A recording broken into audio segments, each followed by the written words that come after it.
Can you believe it, Metropolitans? The season is not even over, and the rumors have fired up. This time, a possible new DH candidate can make their way over to Queens, and Brent Rooker.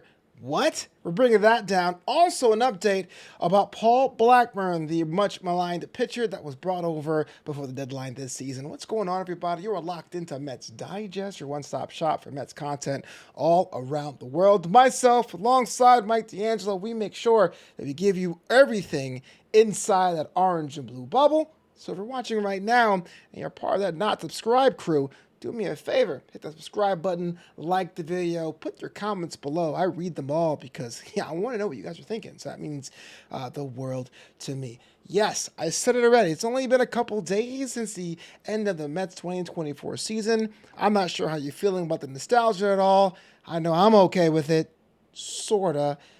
Anyway, the Los Angeles Dodgers taking on the New York Yankees in the World Series. If you're like me, I'm pretty much torn who to root for. In my case, it's absolutely nothing, but it hasn't already stopped the rumor mills to keep things going. This one comes from Sports Illustrated by way of Bleacher Report. If you can imagine about ace hitter Brent Rooker coming over to New York as a possible DH option. Yeah, Brent Rooker, you know the guy that plays for the Oakland Athletics? The guy is somehow exceeding all projection. The guy who got paid only $750,000 this past season, who's really in his arbitration year, So that's pretty much going to be one of the best values in sports. This one, it was interesting to me when it came across my desk, but again, I had to give you the quote itself because I want to give you the full context. So this is from Bleacher Report by the author by the name of Brandon Scott. This one was also taken and reposted in Sports Illustrated today. This one goes around the DH issue with New York with the decline of J.D. Martinez, who was pretty much non-existent in the NLCS against the Dodgers. It says, J.D. Martinez's decline makes it seem likely that the Mets will let him walk and seek a new DH this offseason. Fair.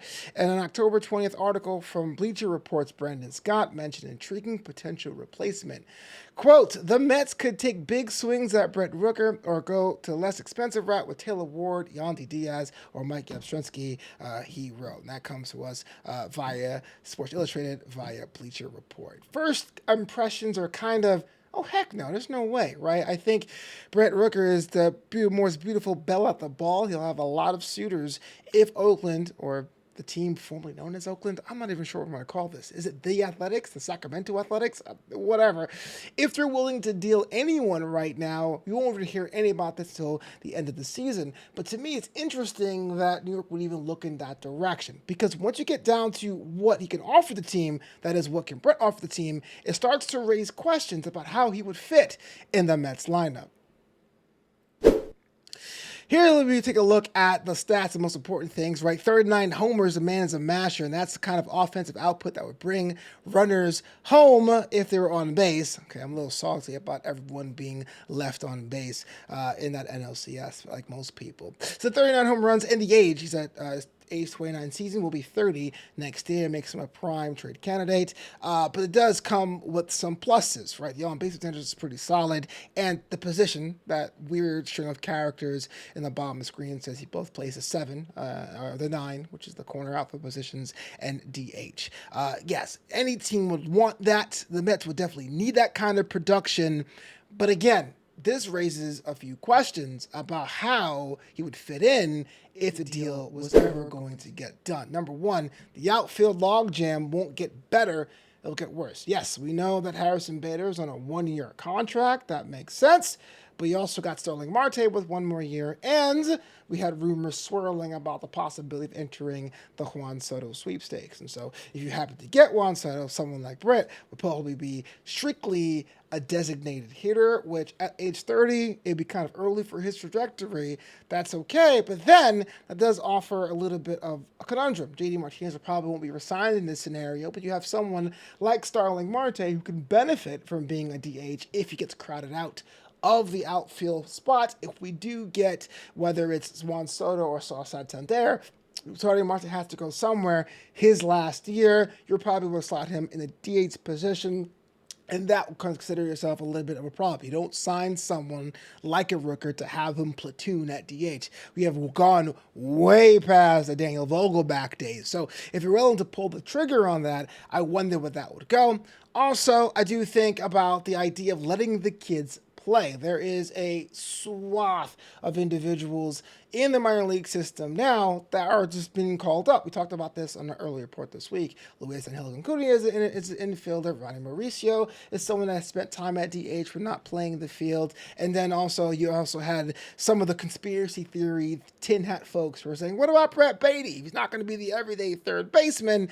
Maybe bring him up and get some DH practice. So you do sign Rooker, who has to suffer there? Do we stop pursuing bigger targets like a Juan Soto or Santander? Or do we tell the future where David Stearns says we're going to make the kids play and say, hold on, wait, we're doing this high price free agent signing? To me, it was a little bit ill-advised or short-sighted to already say the Mets can benefit. Yes, we know the Mets can benefit, but it's one thing I've noticed with this organization, it's about finding the right fit. If you do get somebody with a bit more pop, with a bit more power, and we do get rid of some of the outfield core now, there has to be a darn good reason, whether it's those intangibles, or speed or something like that, or some defensive metric were additional to their offensive output for that to make the most sense. So right now, I'm considering that only a rumor, but it's always good to keep that on your radars as we head into the hot stove season. And if you don't like that report, yeah, you gotta go after Bleacher Report and Sports Illustrated, because when I first saw that, I was like, yeah, no, I don't quite, I don't quite see it that way. In other news, we heard a little bit more of an update for much maligned pitcher Paul Blackburn. He was part of some of the players that came over with the trade deadline alongside Stanek or Phil Maton and Jesse Winker, but he didn't really have the kind of lasting impact of his brethren. Did a couple starts, did okay for himself, didn't really feel right his last appearance on the mound, gave up a whole bunch of runs, and on his assignment realized he had a back injury, and that was a spinal fluid leak, which just sounds terrible from my opinion. There was a procedure done towards the regular season back when there was hope that possibly Blackburn would have made the postseason roster or rosters. Obviously, that didn't happen. The season is over, and now we're trying to see if Paul Blackburn will be in the fold. So a report comes today. This one here is reported by the New York Post about what is next for Paul Blackburn, who actually had a secondary procedure on October 11th. Paul Blackburn's 2025 opening day may be in jeopardy, but he and the Mets hope a spinal fluid leak is fixed. The Mets right-hander underwent a cerebrospinal fluid leak repair on October 11th. I don't know what that is, but that sounds absolutely painful. The club announced on Tuesday there really was a postseason postmortem. Probably some information came from that one, and that was what we got most from this Paul Blackburn news update. The procedure done by Dr. Walter Schvinnick in Cedars-Sinai in Los Angeles typically allows a player to return in 4 to 5 months. 4 to 5 months puts us way past the offseason into the wear tail end of spring training or into the regular season. So it looks pretty much that Paul Blackburn will be taking this offseason to repair. I am not sure about the physical activity you're allowed to do when recovering from a back surgery, even though it's not a muscular one. It's definitely a spinal one. So what that means for also nerve healing and what that means for a pitching program to get yourself ramped up. So I don't want to speculate on when you can see Paul Blackburn again, but I do think that he will be going to return to the 2025 roster at some point in some juncture. So the one thing we're noticing right now, more than other seasons, is that there's a bunch of flying what ifs and puzzles of what the Mets have to accomplish. I'm sure you have been inundated with who needs to be signed and who can walk and who's going to be the next step. We won't know. It almost feels like one thing has to happen for the other things to cascade. Again, if you've been following us at Mets Digest, you know over $170 million comes off the books next year, and you do have those two big prize in the sky prizes, and whether or not you're going to re-sign Alonso or enter into the Juan Soto sweepstakes. Once that gets figured out, then you'll know how much money you have to work with. Also, if you're a firm believer what Stearns is saying and how it kind of worked out, you do want to be able to see and audition new players, young players as well. Luis Angel Acuna pretty much, to me, earned his stripes this season in the absence of Francisco Lindor with that back injury. But also, there are some players players that didn't really have the best of times last year. My common examples are Zach Short and Joey Wendell, guys who made the open day roster but didn't last in Queens.